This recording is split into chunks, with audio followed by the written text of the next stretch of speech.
A few days ago, I made a video on the 85mm f1.4.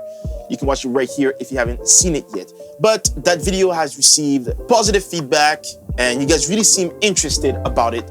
So I thought today I would make a video on this. This is the RF 50mm f1.8. So I thought I'd make a video about it and why I think every photographer should have this little nifty 50 in their camera bag. So let's get into it. Now, what if I told you that one of the best lenses in your bag could cost less than $200? This is the Canon RF 50mm f1.8. It's compact, affordable, and surprisingly capable. Whoa, that's a quote for you. What's up, everyone? Welcome and welcome back to a new video. My name is Samuel from Samyang Photographs, and in this channel, I make photography content that's editing portraits and photos in Lightroom, talking about street photography and all that stuff. If that is something that is interesting you, make sure to leave a like on this video and subscribe to my channel so you don't miss out on new videos. I am trying to reach 1,000 subscribers. It's so close. We're so close. I really think we can do it. So make sure to hit that subscribe button and help me reach my goal. And real quick, I want to say, if you want to support me, my cinematic Moody Lightroom preset is available right now on Gumroad. I made a whole video about it. You can watch it here. It is a great preset. I love using it, and you can get it with the first link in the description below. Thank you so much for your support and for watching the videos. I really appreciate it. All right, let's get into the video. Okay, so I want to talk about the build and design of this lens first. This lens is really light. It's basically featherweight. I think it comes in at around 160 grams, which makes it perfect for street photography or traveling. It really fits very well in your camera bag and it doesn't take a lot of space. And on your camera, if you're out doing street photography, it's not too distracting, right? Because it's really small. If you would be using a big lens like this in public, you might catch some stares, but with a small lens like that, you get to blend in the background. You know, it's really discreet. And it's really cute. It's like a small little lens. I really like it. Now, while it's mostly plastic, the build feels really solid enough for everyday use. Now, I use this lens quite often, not as often as I do my 85mm. I think I'm gonna leave this here because I keep reaching over to grab it. Even though this is mostly plastic, it does feel solid enough for everyday use, and it is pretty solid. It's a pretty solid lens. Now, on the side of the lens, there is a switch to focus or control. Now, there is this control here for when you're doing manual focusing, and it really is smooth. Just like the 85mm. Actually, the 85mm one might be a bit more smooth, but this one really is quite smooth, and I don't know, it's a little bit satisfying to just, you know, it's really great. So about the image quality. Now, this lens can step down to f1.8, which means that if you're shooting in low light, it's really great because it will allow more light in the sensor. Even at f1.8, the sharpness in the center is excellent.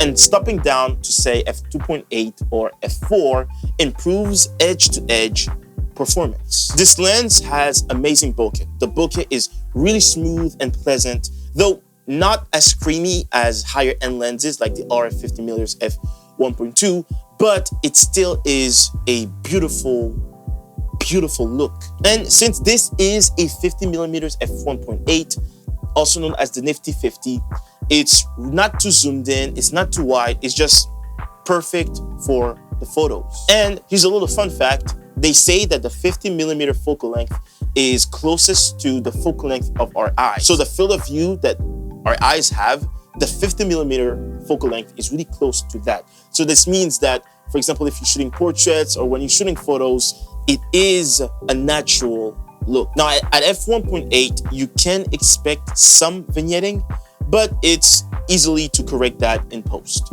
As for the performance and usability, let's talk about autofocus for a bit. That's to say the speed, the accuracy, and the noise, because this lens does a little bit of noise when it's focus pulling. So the autofocus is fast and accurate for stills if you're doing photos.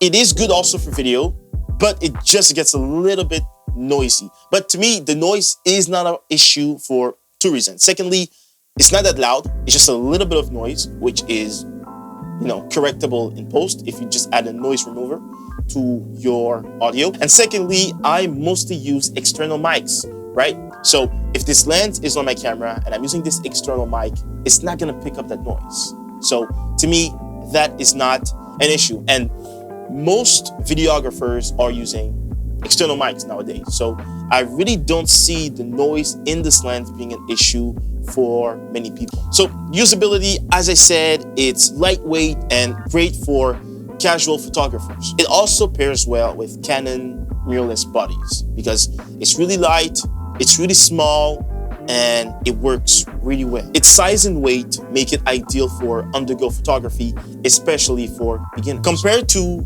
other lenses of same focal length, the RF50mm f1.8 might lack weather sealing and other advanced optics, but for the price, it's hard to beat. Now, for those of you that are already using the EF version of this lens, if you upgrade to the RF version of the lens, you will notice improved sharpness and better compatibility with Canon's RF system. So is it really worth upgrading the EF version to the RF version? That's really for you to say, but there will be some improvements that you will notice, like the ones I just mentioned. So just as we did for the 85mm, let's do a pros and cons list of the 50mm. So for the pros, compact and lightweight, affordable price, great sharpness for portraits and everyday shots. So for the cons, we have limited features compared to higher end lenses, no weather sealing, and some chromatic aberration and distortion. Now, for the chromatic aberration, it is fixable in Lightroom. So to me, that's not a big issue. So who is this lens for?